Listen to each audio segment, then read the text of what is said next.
Oke, kita langsung aja ya. Pernah nggak sih kepikiran soal perjalanan rahasia di balik semua barang yang kita pakai setiap hari?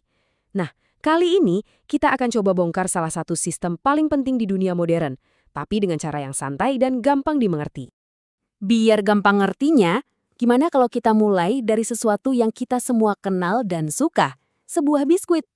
Benda sekecil ini, gimana ceritanya bisa sampai ada di tangan Anda? Ternyata, perjalanannya itu jauh lebih seru dan rumit dari yang kita bayangkan. Di balik setiap gigitan biskuit, ada sebuah kisah perjalanan yang luar biasa loh. Melintasi ladang petani, masuk ke pabrik-pabrik, sampai menyusuri jalan raya. Nah, dengan mengikuti jejaknya, kita sebenarnya lagi mengungkap sebuah jaringan tak kasat mata yang, ya, secara harfiah menggerakkan ekonomi dunia. Oke, untuk benar-benar paham rantainya, kita harus mundur jauh ke belakang, bahkan sebelum adonannya dibuat. Semua berawal dari sini, di ladang. Petani memanen gandum, lalu gandum itu dikirim ke pabrik penggilingan untuk diolah jadi tepung. Ini nih mata rantai paling pertama dan paling dasar dalam proses pembuatan biskuit kita. Eits, tapi tunggu dulu. Di saat yang bersamaan, di lokasi yang mungkin berbeda, ada petani lain yang lagi panen tebu. Tebu ini lalu diolah di pabrik untuk jadi gula. Jadi kita punya dua jalur yang jalan barengan nih, tepung dan gula. Nah, yang seru tuh mikirin gimana caranya semua jalur yang terpisah ini akhirnya bisa ketemu di satu titik. Nah, susu dari peternakan, tepung dari pabrik gandum, gula dari pabrik tebu, semua bahan ini kan diangkut ke pabrik biskuitnya.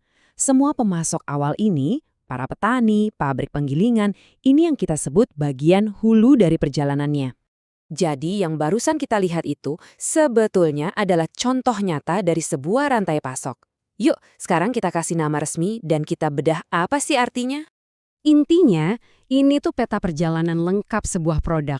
Dari masih jadi bahan mentah, diolah, sampai akhirnya bisa kita ambil dari rak toko dan masuk ke keranjang belanja. Gambar ini nunjukin alurnya dengan jelas banget kan?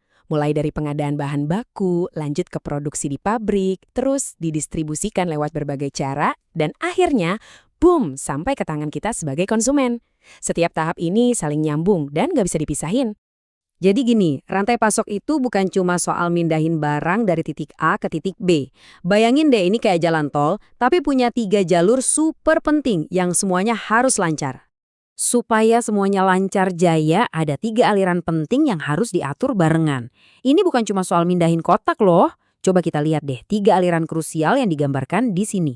Pertama, jelas ya ada aliran material. Ini barangnya itu sendiri. Biskuitnya yang bergerak maju ke arah kita. Kedua, ada aliran informasi. Ini datanya, kayak pesanan pembelian atau status pengiriman, yang alirannya bisa bolak-balik. Dan yang ketiga, tentu aja, aliran keuangan. Uang yang kita bayar, yang mengalir mundur dari kita kembali ke para pemasok. Nah, kuncinya di sini, 3-tiganya ini harus sinkron. Kalau enggak, wah bisa macet total sistemnya. Oke, lanjut. Pertanyaannya, gimana caranya tarian yang rumit ini bisa dikoordinasikan biar nggak berantakan? Kalau rantai pasok itu ibarat sebuah orkestra, ya kan? Dengan tiap pemasok dan tiap truk itu musisinya. Nah, kita butuh seorang dirijen atau konduktor untuk mastiin semuanya main dengan harmonis. Dirijen inilah yang kita sebut manajemen rantai pasok atau supply chain management. Jadi, SCN ini adalah otaknya. Tugasnya merencanakan, mengkoordinasikan, dan mengawasi semua aktivitas ini. Mereka pakai data, teknologi, dan strategi canggih buat mastiin setiap bagian dari jaringan ini bekerja seefisien dan seefektif mungkin. Para ahli juga mendefinisikannya gitu. Ini bukan cuma soal jaringannya, tapi lebih ke soal bagaimana kita mengelola jaringan itu secara aktif, pakai metode dan strategi yang tepat. Biar gampang bedainnya, rantai pasok itu adalah apanya dan siapanya, jaringannya, para pemainnya. Nah, manajemen rantai pasok itu adalah bagaimananya dan mengapanya, strateginya, otaknya yang bikin semua itu berjalan dengan baik.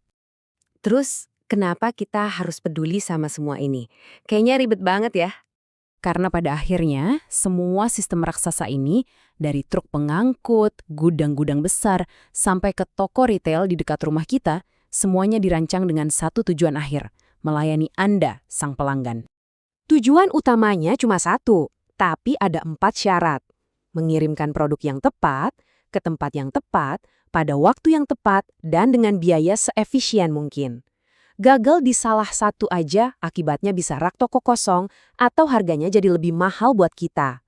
Dan hebatnya, kalau SCM ini berjalan mulus, kita seringnya nggak sadar. Tiba-tiba barang yang kita butuhin udah ada aja di toko, stoknya aman, harganya stabil. Nah, itulah bukti kalau mesin tak terlihat di belakang ekonomi kita ini lagi bekerja dengan sempurna.